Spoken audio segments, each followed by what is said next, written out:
Donate card और voice of slum जुड़कर दिल्ली और नोएडा के स्लम्स में गरीबों को फ्री ऑक्सीजन सप्लाईज प्रोवाइड करने का प्रयास कर रहे हैं। डिस्क्रिप्शन में दिए हुए लिंक पर जाकर डोनेट कार्ड पे अभी डोनेट करें। इन गरीब परिवारों का सहारा बने।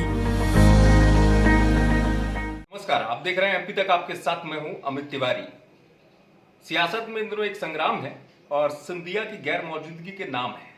कैसे ये संग्राम शुरू हुआ आपको बता दूं। दरअसल कांग्रेस के विधायक हैं ग्वालियर से प्रवीण पाठक, उनकी सोशल मीडिया पर एक पोस्ट के आई, उसके बाद सिंधिया के नाम पर संग्राम शुरू हो गया। इस पोस्ट को देख लीजिए। इस पोस्ट में वो तस्वीर साझा करते हैं, लापता लिख देते हैं, ये भी लिख देते हैं कहाँ हो महाराज आप। भारतीय जनता पार्टी के आंकड़े, सरकार जो है भारतीय जनता पार्टी की सरकार मौत के आंकड़े छुपा रही है, आपके उसूलों पर आंच नहीं आती, कब सड़क पर उतरेंगे।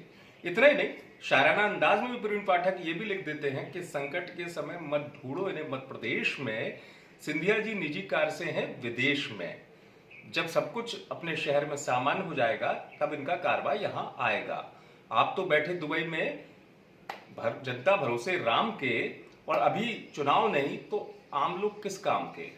तो ये पूरा एक कटाक्ष था। प्रवीण पाठक ने ये कटाक्ष किया था सोशल मीडिया पर, सवाल उठा दिए थे सिंधिया की गैर मौजूदगी पर कि सिंधिया जो है वो इस दौर में क्यों लापता है, जब कोरोना के दौर में लोगों की जरूरत थी।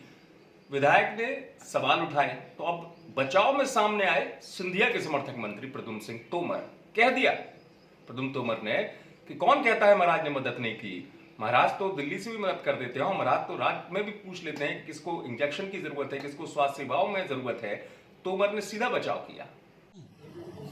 भाई, जब सिंधिया जी के लापता होने की बात लगातार चल रही, कांग्रेस विधायक उठा रहे हैं बात को लेकर, अब मुझे तो ये बात, इसलिए कोई कुछ भी कह सकता है, टिप्पणी मैं किसी पर नहीं करता, पर मुझे याद है कि रात को 11 बजे घंटी खड़खड़ाती थी, श्रीमंत सिंधिया जी कहते थे ऑक्सीजन के लिए मैं ये व्यवस्था कर रहा हूँ, ये रेमडेसिविर इंजेक्शन के लिए बात करो। लोगों के संकट के समय में वो बात कर रहे थे, जरूरत पड़ी तो ग्वालियर आकर के निर्णय लिया।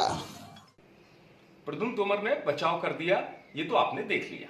अब प्रद्युम्न तोमर के इस बचाव पर प्रवीण पाठक भी सामने आ गए। वही प्रवीण पाठक जिन्होंने सोशल मीडिया पर सवाल करके सियासत को गरमा दिया था। प्रवीण पाठक कह रहे हैं उन्हें आश्चर्य होता है कि मंत्री ऐसी बात कैसे कह सकते हैं, जबकि ज्योतिरादित्य सिंधिया तो 3 महीने में 2 घंटे के लिए केवल ग्वालियर आए हैं, और ऐसी कैसी मदद। मैं बहुत ही आश्चर्यचकित हूं कि मध्य प्रदेश की सरकार के एक जिम्मेदार मंत्री को ये बयान देना पड़ रहा है कि कांग्रेस से आयातित भारतीय जनता पार्टी के नेता ज्योतिरादित्य सिंधिया जी ने कोविड के समय सक्रिय रहकर ग्वालियर की मदद की है। मैं बहुत जिम्मेदारी के साथ ये बात पूछना चाहता हूं कि 3 महीने में केवल 2 घंटे के लिए ग्वालियर आना, वो भी मुख्यमंत्री जी के प्रोटोकॉल के साथ, क्या ग्वालियर की वास्तविक मदद है? जो हजारों लोग जिनकी मृत्यु सरकार के कुप्रबंधन के कारण हुई, उनमें से चंद लोगों के परिजनों से बात करना, क्या ग्वालियर की वास्तविक मदद है? ये ग्वालियर की जनता पूछना चाहती है। और ऐसे संकट के समय में जो अपने आप को ग्वालियर का जनसेवक कहते हैं, मध्य प्रदेश की सेवा करने के लिए अपनी तत्परता दिखाते हैं, क्या उनको इस समय में ग्वालियर को छोड़ना चाहिए? क्या दिल्ली में रहकर इस प्रकार की दिखावटी राजनीति करना चाहिए, ऐसे आडंबर रचना चाहिए?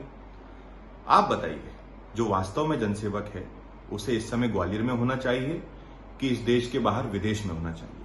मैं बहुत जिम्मेदारी के साथ ये पूछना चाहता हूं। सुना आपने, प्रवीण पाठक भी कह रहे हैं दोबारा पलटवार करते हुए कि ऐसी कैसी मदद। कुल मिलाकर ज्योतिरादित्य सिंधिया के ग्वालियर में न होने पर यह सियासी संग्राम चल रहा है, आरोप प्रत्यारोप का दौर भी चल रहा है। ग्वालियर से रिपोर्ट आप तक पहुंचाई हमारे संवाददाता सर्वेश पुरोहित ने। आप देखते रहिए।